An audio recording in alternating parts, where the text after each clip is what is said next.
Hello students, today we are going to start a new chapter, that is Animal Kingdom. It is the fourth chapter of our NCERT textbook.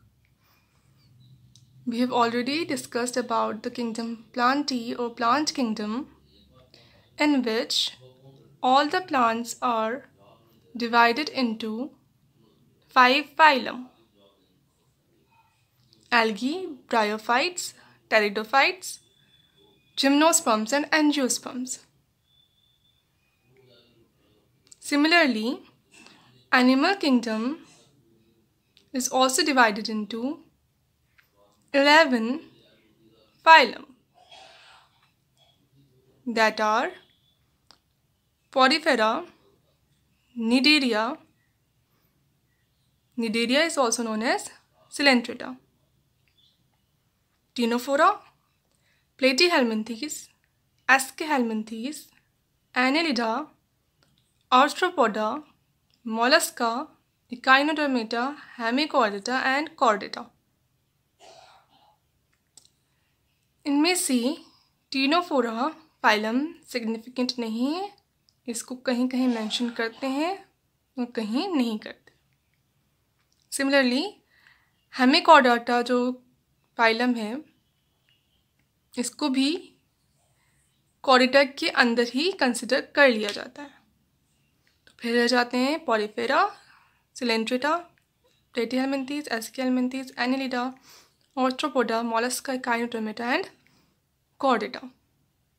पर basic जो है वो यही है जो first दिया था, उसमें 11 फाइलम में क्लासिफाई कर दिया था एनिमल किंगडम को. अब किस बेस पे क्या था, तो basis of classification first topic है.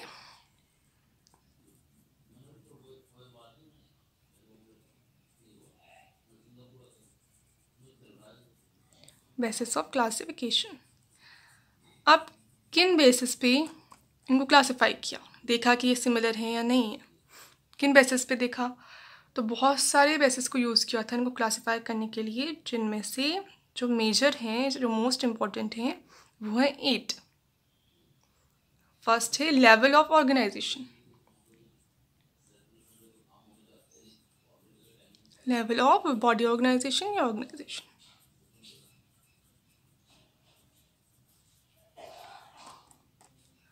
अब ऑर्गेनिजम्स की बॉडी कैसे ऑर्गेनाइज्ड है, यानी उसमें जो सेल्स हैं वो कैसे अरेंज्ड हैं, उसके बेसिस पे अगर अपन डिवाइड करेंगे तो जो ऑर्गेनिजम्स हैं वो कितने टाइप के हो जाएंगे, 3 टाइप के हो जाएंगे. फर्स्ट, जिनकी बॉडी कैसे अरेंज्ड है, सेल्स कैसे अरेंज्ड हैं सेलुलर लेवल पे. B, tissue level. And C, organ level. अब मान लो कोई ऑर्गेनिज्म है, उसकी बॉडी में सेल्स प्रेजेंट है, मल्टी सेलुलर. हमेशा जो एनिमल किंगडम है उसमें हर ऑर्गेनिज्म कैसा होगा, मल्टी सेलुलर प्लस यूकैरियोटिक, है ना. तो मल्टी सेलुलर है यानी सेल्स तो उनमें प्रेजेंट है, हर में प्रेजेंट है सेल्स तो मोर देन 1. अब अगर वो सेल्स कैसे अरेंज्ड हैं, सिर्फ ग्रुप्स में अरेंज्ड हैं पर टिश्यू फॉर्म नहीं कर रहे. टिश्यू क्या है, स्पेसिफिक ग्रुप्स होते हैं सेल्स की जो स्पेसिफिक फंक्शन करते हैं. अब इनमें ग्रुप्स में तो अरेंज हो गई, पर लूज ग्रुप्स हैं, उनके बीच में कोई कोऑर्डिनेशन नहीं है, वो स्पेसिफिक फंक्शन भी नहीं कर रहे. इससे ग्रुप्स तो हैं सेल के, पर वो टिश्यू कंसिडर नहीं किए जाते. तो अगर कैसे अरेंज्ड हैं, सेल्स सिर्फ वो लूज ग्रुप्स में अरेंज्ड हैं, टिश्यूज़ फॉर्म नहीं हुए, ऐसे ऑर्गेनिज्म की बॉडी ऑर्गेनाइजेशन को क्या कहेंगे, सेलुलर. किन में होता है ये, पोरिफेरा. अपन जैसे जैसे ही फाइलम में आगे जाते जाएंगे वैसे वैसे ही जो ऑर्गेनिज्म है उनकी बॉडी कॉम्प्लेक्स होती जाएगी. तो सबसे सिंपलर ऑर्गेनिज्म किस में आते हैं, पोरिफेरा में. एंड सबसे कॉम्प्लेक्स ऑर्गेनिज्म किस में आएंगे, कॉर्डेटा फाइलम में. अब सेलुलर है यानी सिंपल सिर्फ सेल्स अरेंज्ड ग्रुप्स में, कोई प्रॉपर स्पेसिफिक फंक्शन नहीं, टिश्यू फॉर्म नहीं हो रहे, तो ऐसे ऑर्गेनिज्म कौन से होते हैं, पोरिफेरा.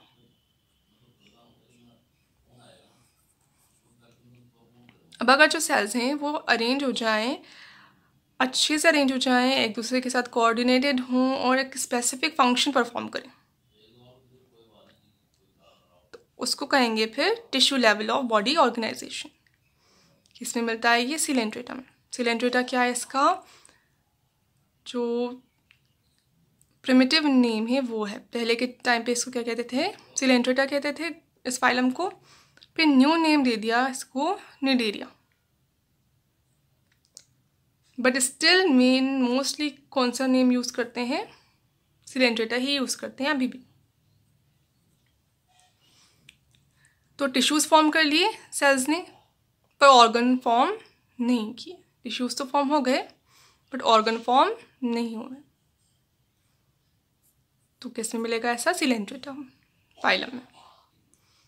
हमारा टिश्यूज़ और अच्छे से अरेंज हो जाएं और वेरियस टिश्यूज़ कोऑर्डिनेशन में वर्क करें और ऑर्गन फॉर्म करें एक स्पेसिफिक फंक्शन के लिए, तब उसको क्या कहेंगे फिर, organ level of body organisation. तो ये किस में मिलेगा फिर, प्लेटिहेलमिन्थेस से लेके कॉर्डेटा फाइलम तक। निडेरिया को जो डिनोफोरा है इसको कंसिडर नहीं करते, एग्जाम्पल्स में भी नहीं आता। प्लेटिहेलमिन्थेस से लेकर कॉर्डेटा तक कैसे होता है बॉडी ऑर्गेनाइजेशन, ऑर्गन लेवल का होता है, यानी ऑर्गन भी प्रेजेंट होते हैं। ह्यूमंस किसके अंदर आते हैं, कॉर्डेटा फाइलम के अंदर आते हैं। तो ह्यूमंस में देखें अपन तो बॉडी ऑर्गेनाइजेशन कैसा है, ऑर्गन लेवल का, यानी ऑर्गन्स प्रेजेंट है, लाइक हार्ट प्रेजेंट है, लंग्स प्रेजेंट हैं, ठीक है, तो ऑर्गन लेवल का हो गया। तो ये था first level of organisation. Second, body symmetry. अब बॉडी सिमेट्री कैसी है, इसके बेसिस पे अपन क्लासीफाई करें ऑर्गेनिजम्स को, एनिमल्स को, तो कितने टाइप के हो सकते हैं ये, मेनली 3 टाइप के हो सकते हैं। असिमेट्रिकल,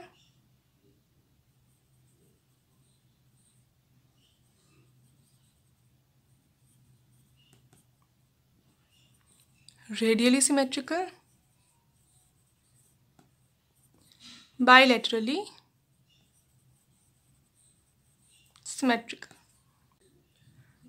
असिमेट्रिकल में क्या होगा, बॉडी है उनकी किसी भी ऑर्गेनिज्म की, अपन इसको किसी भी प्लेन से 2 हाफ्स में डिवाइड करें तो दोनों हाफ्स इक्वल नहीं होंगे।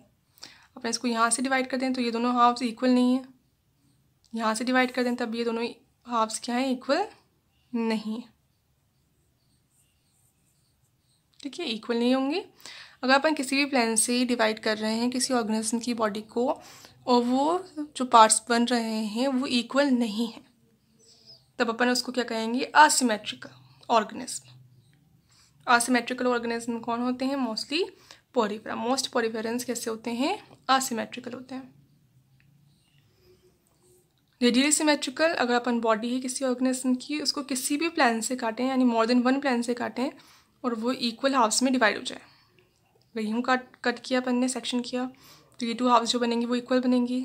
यूँ सेक्शन किया तब भी ये वाला और ये वाला जो पार्ट बनेगा वो इक्वल बनेगा।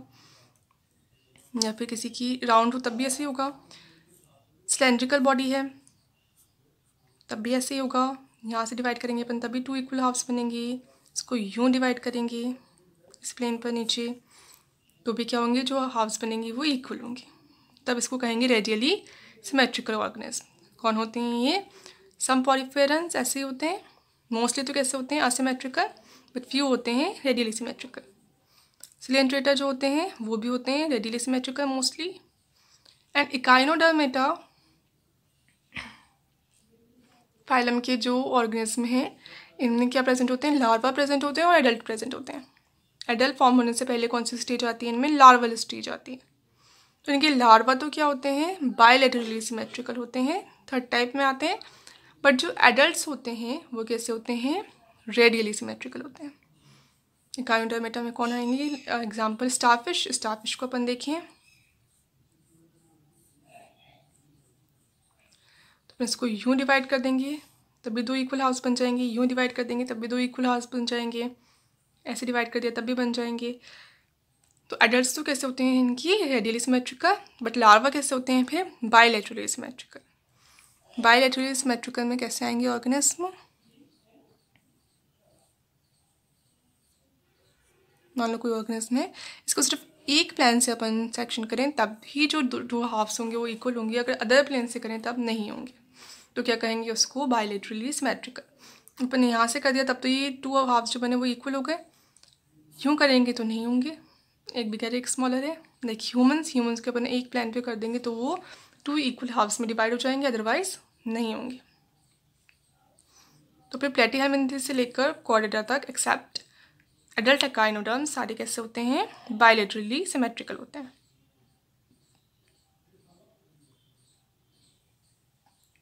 तो ये था डिवीजन किसके बेसिस पर हुआ, बॉडी सिमेट्री के बेसिस पे हुआ। अब number of germ layers third basis था।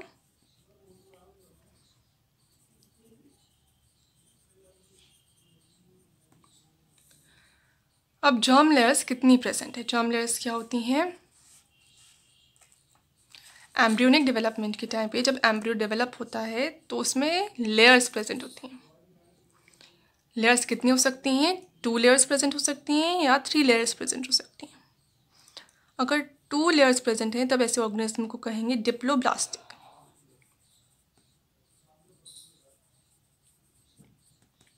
और अगर 3 लेयर्स प्रेजेंट है तब ऐसे ऑर्गेनिज्म को क्या कहेंगे, ट्रिप्लोब्लास्टिक।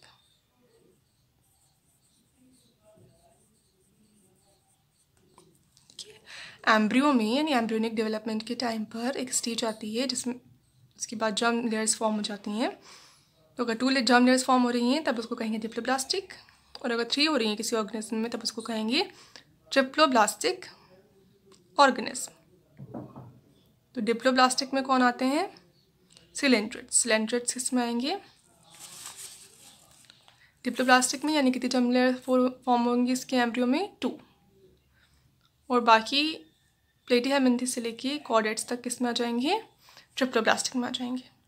और पॉलीफेरा में बनती नहीं है जर्म लेयर्स, तो इसको किसी में भी कंडीशन कंसिडर नहीं करते। अब कौन कौन सी होती हैं, डिप्लोब्लास्टिक में एक आउटर लेयर होती है, बॉडी की आउटर लेयर होती है एक्टोडर्म, और इनर लेयर होती है एंडोडर्म। 2 लेयर्स प्रेजेंट होती हैं डिप्लोब्लास्टिक ऑर्गेनिज्म्स में, जर्म लेयर्स एम्ब्रियोनिक डेवलपमेंट के टाइम पर। ट्रिप्लोब्लास्टिक ऑर्गेनिज्म में कितनी होंगी, 3 होंगी। एक्टोडर्म तो होगी, आउटर लेयर, एंडोडर्म भी होगी, इनर लेयर। इन दोनों के बीच में एक कोर लेयर प्रेजेंट होगी, कौन सी, मेसोडर्म। तो मेसोडर्म लेयर में एक एक्स्ट्रा प्रेजेंट होती है। डिप्लोब्लास्टिक ऑर्गेनिज्म में 2 लेयर्स होंगी, इनके बीच में लेयर तो नहीं होती बट एक लिक्विड या जेली लाइक सब्सटेंस फिल्ड रहता है, उसको कहते हैं फिर मेसोग्लिया। तो मेसोग्लिया प्रेजेंट हो सकती है पर मेसोडर्म प्रेजेंट नहीं होती। Now next, fourth, coelom. Coelom क्या है, बॉडी कैविटी। ऑर्गेनिज्म है, ऑर्गेनिज्म किसी भी ऑर्गेनिज्म की, किसी भी एनिमल की बॉडी के सेंटर में एक कैविटी होती है जिसको क्या कहते हैं, सेंटर में क्या है, देखो सेंटर में तो अगर टीएस लें किसी भी ऑर्गेनिज्म का तो उसके सेंटर में अपन देखेंगे तो क्या होगी, ये जो कैविटी है ये तो होगी किसकी, एलिमेंट्री कैनाल की। ठीक है, अपना जो फूड जाता है जहाँ से, एक स्टमक है या इंटेस्टाइन है, उसकी कैविटी होगी सेंटर में।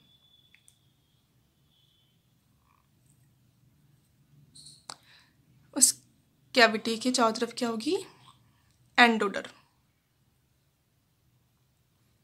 और आउटर लेयर कौन सी होगी, एक्टोडर्म की। अब इसके बीच में मेसोडर्म प्रेजेंट होगी, अगर आप कैसे हैं वो ट्रिप्लोब्लास्टिक हैं तो मेसोडर्म प्रेजेंट होगी। अब इस पूरी जगह में क्या प्रेजेंट है, मेसोडर्म प्रेजेंट है, वो कोई अदर कैविटी नहीं है, सिर्फ जो फूड कैनाल की जो कैविटी है वही एलिमेंट्री कैनाल की कैविटी है, अदर बॉडी कैविटी नहीं है। तब ऐसे ऑर्गेनिज्म को क्या कहेंगे, असीलोमेट।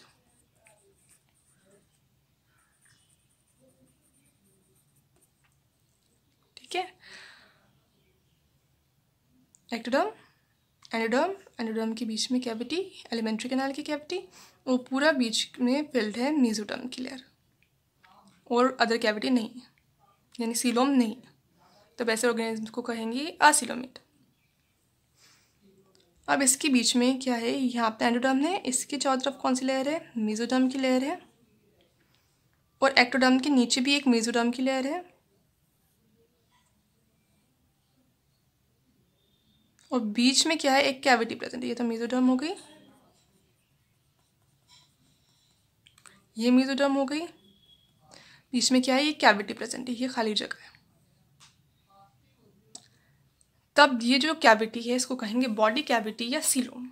अब अगर ये प्रेजेंट है तब ऐसे ऑर्गेनिज्म को कहेंगे फिर सीलोमेट। तो सीलोम क्या होती है, बॉडी कैविटी होती है जो लाइंड होती है किससे, मेसोडर्म से, यानी इसकी दोनों तरफ क्या है, मेसोडर्म। फिर मेसोडर्म के अंदर है एंडोडर्म, एंडोडर्म के अंदर कैविटी है एलिमेंट्री कैनाल की, और दूसरी साइड जो मेसोडर्म है उसके बाहर है एक्टोडर्म। ये होते हैं सीलोमेट्स। अब अगर क्या है, कैविटी तो प्रेजेंट है, ये एक्टोडर्म है, ये एंडोडर्म है, अब यहाँ कैविटी है, बट ये कैविटी मेसोडर्म से लाइंड नहीं है। मेसोडर्म कैसे है, पैचेस में प्रेजेंट है। मेसोडर्म ऐसे पैचेस बनाती हुई, ये कंप्लीट मेसोडर्म नहीं है, यहाँ पे भी पैच बना दिए। तो है तो प्रेजेंट कैविटी, बट मेसोडर्म से लाइंड नहीं है कंप्लीटली। ऐसे कैविटी को क्या कहेंगे फिर, स्यूडोसीलोम। ऐसे ऑर्गेनिज्म को क्या कहेंगे फिर, स्यूडोसीलोमेट।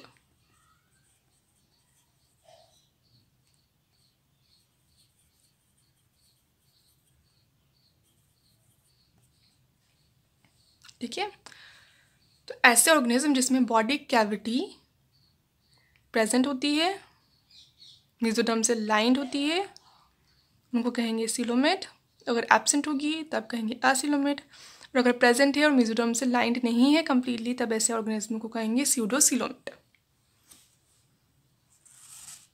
तो असीलोमेट में तो कौन आ जाएंगे, प्लेटीहेल्मिन्थीज। स्यूडोसीलोमेट में आ जाएंगे एस्केहेल्मिन्थीज, एंड अदर जो हायर फाइलम बच्चे वो सारे किसके अंदर आ जाएंगे, सीलोमेट के अंदर आ जाएंगे। Now fifth, segmentation.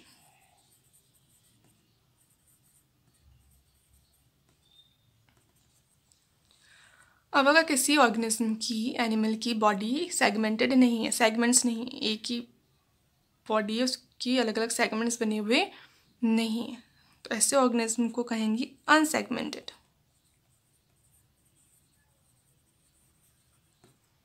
अगर क्या है, बॉडी में सेगमेंट्स फॉर्म्ड है और सेगमेंट्स कैसे वर्क कर रहे हैं, एक साथ वर्क कर रहे हैं, तो उनको कहेंगे सेगमेंटेड या मेटामेरिकली सेगमेंटेड। जो सेगमेंट्स होंगे वो सेगमेंट्स को क्या कहेंगे, मेटामर्स। तो अगर बॉडी में सेगमेंट्स नहीं है, एक ही बॉडी एक ही पीस में, तब ऐसे ऑर्गेनिज्म को कहेंगे अनसेगमेंटेड।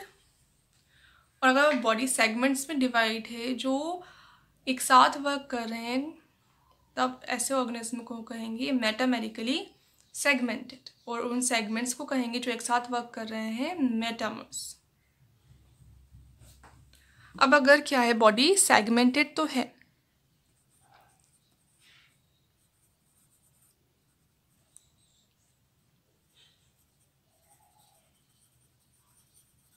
पर वो सेगमेंट मेटामर्स नहीं है, यानी कोऑर्डिनेशन में एक साथ वर्क नहीं कर रहे, एक दूसरे से इंडिपेंडेंट है, तब उसको कहेंगे ऐसे ऑर्गेनिज्म को स्यूडो सेगमेंटेड। सेगमेंटेशन की बेसिस पे कितने टाइप हो गए, अनसेगमेंटेड, बॉडी सेगमेंटेड ही नहीं है, मेटामेरिकली सेगमेंटेड, मेटामर्स प्रेजेंट है, यानी ऐसे सेगमेंट्स प्रेजेंट हैं जो कोऑर्डिनेशन में वर्क करें, एंड देन स्यूडो सेगमेंटेड, ऐसे सेगमेंट्स प्रेजेंट है जो इंडिपेंडेंटली वर्क करते हैं, एक साथ वर्क नहीं करते। तो अनसेगमेंट में तो कौन आ जाएंगे, पॉरीफेरा, निडेरिया, ये तो आ जाएंगे अनसेगमेंटेड में। प्लेटीहेल्मिन्थेस और प्लेटीहेल्मिन्थेस आ जाएंगे स्यूडो सेगमेंटेड में। एस्केहेल्मिन्थेस भी आ जाएंगे अनसेगमेंटेड में।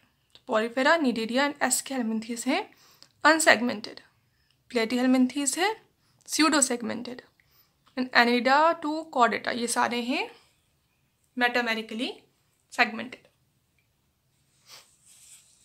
Now sixth, notochord. अब कुछ ऑर्गेनिज्म होते हैं, उनका जब एम्ब्रियोनिक डेवलपमेंट चल रहा होता है, जब एम्ब्रियो का डेवलपमेंट हो रहा होता है, तो एम्ब्रियो की डॉर्सल साइड पे, ये एम्ब्रियो है मान लो, इसकी डॉर्सल साइड पे यहाँ पे एक रॉड लाइक स्ट्रक्चर प्रेजेंट होती है। इस रॉड लाइक स्ट्रक्चर को क्या कहते हैं? नोटोकॉट। अब नोटोकॉट प्रेजेंट है या नहीं है, इसके बेसिस पे अपन देखें तो ऑर्गेनिज्म कितने टाइप के हो जाएंगे? Non corded and corded. अगर नोटोकॉट प्रेजेंट नहीं है तब ऐसे ऑर्गेनिज्म को कहेंगे नॉन कॉर्डेड, और अगर नोटोकॉट प्रेजेंट है तब ऐसे ऑर्गेनिज्म को कहेंगे कॉर्डेड्स। क्या काम करती है? बॉडी को सपोर्ट देने का काम करती है नोटोकॉट। अब कॉर्डेटा नेम ही है उसका, कॉर्डेटा यानी ये कैसे हैं? कॉर्डेट्स हैं, इनमें नोटोकॉट प्रेजेंट है। बाकी जो भी बच गए सारे कैसे हैं? नॉन कॉर्डेट हैं, यानी इनमें नोटोकॉट प्रेजेंट नहीं है, absent. Now 7th, body support and protection. अब स्केलेटन से सपोर्टेड है या फिर नहीं है बॉडी, या प्रोटेक्टेड है या फिर नहीं है, इसके बेसिस पे कितने टाइप की हो जाएंगी ऑर्गेनिज्म? 2 टाइप की, soft bodied and hard bodied.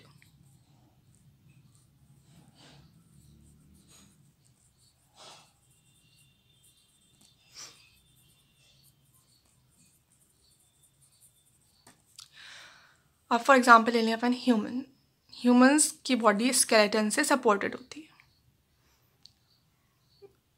अब जो स्केलेटन है वो हो सकता है एक्सटर्नल स्केलेटन या फिर इंटरनल स्केलेटन।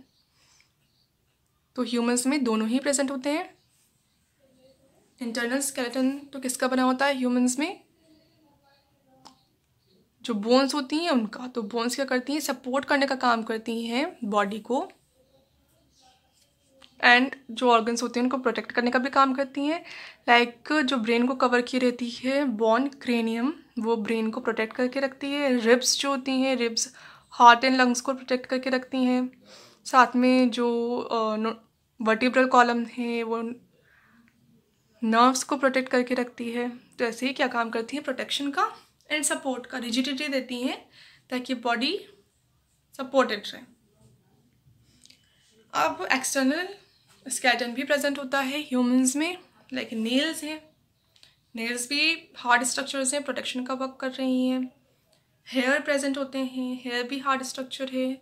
अदर ह्यूमंस में तो रिड्यूस्ड होते हैं, बाकी अदर ऑर्गेनिजम्स में ये भी प्रोटेक्शन का वर्क करते हैं। तो ये सारी जो भी हार्ड आउटर स्ट्रक्चर्स हैं वो होती हैं एक्सटर्नल स्केलेटन, एंड जो हार्ड इंटरनल स्ट्रक्चर्स होती हैं वो होती हैं इंटरनल स्केलेटन। तो दोनों ही प्रेजेंट होते हैं ह्यूमंस में। अब जो फाइलम है उनको अपन क्लासीफाई नहीं कर सकते कि फाइलम के हर जो ऑर्गेनिज्म है वो सॉफ्ट बॉडी होगा या इस फाइलम का हर ऑर्गेनिज्म हार्ड बॉडीड होगा। अलग अलग एग्जांपल्स आते हैं मिक्स्ड। किसी फाइलम में सॉफ्ट बॉडीड एनिमल्स भी हो सकते हैं और हार्ड बॉडीड एनिमल्स भी हो सकते हैं। तो अपन एग्जाम्पल ले लें हार्ड बॉडीड का, तो पॉलीफेन्स जो होते हैं वो हार्ड बॉडीड होते हैं। स्नेल है, स्नेल पे आउटर शेल प्रेजेंट होता है, वो हार्ड बॉडीड होता है। ह्यूमंस या अदर जो ऑर्गेनिज्म होते हैं, एनिमल्स जो होते हैं वो भी हार्ड बॉडीड होते हैं। सॉफ्ट बॉडीड कौन होंगे? लाइक अर्थवर्म है, अर्थवर्म सॉफ्ट बॉडीड होते हैं। यहाँ पे स्क्विड्स हैं, वाटर में जो रहती हैं स्क्विड्स, वो सॉफ्ट बॉडीड होती हैं। तो ऐसे ही अलग अलग फाइलम के एनिमल्स सॉफ्ट बॉडीड भी हो सकते हैं, यहाँ पे हार्ड बॉडीड भी हो सकते हैं। Now last basis of classification is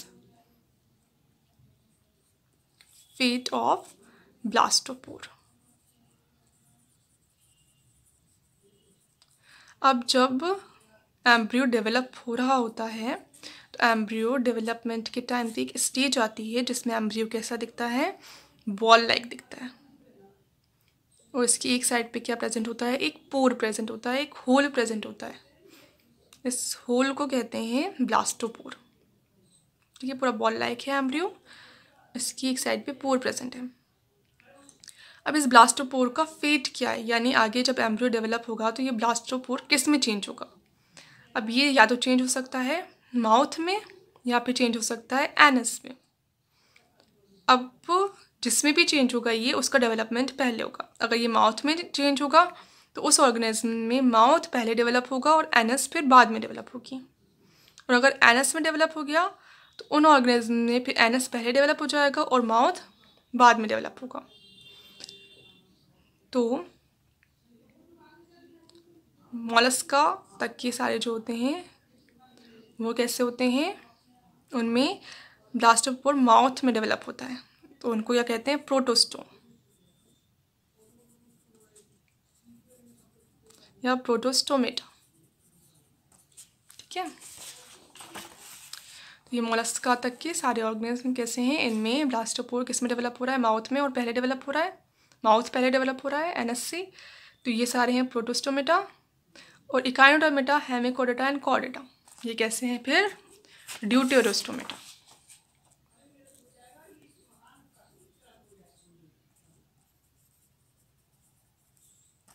यानी इनमें क्या होगा फिर, ये जो ब्लास्टोपोर है ये एनएस में डेवलप होगा और एनएस पे पहले डेवलप होगा, उसके बाद में माउथ डेवलप होगा। ये था बेसिस ऑफ क्लासिफिकेशन। इसकी अकॉर्डिंग ऑर्गेनिज्म को कितनी फाइलम में डिवाइड कर दिया, 11 में।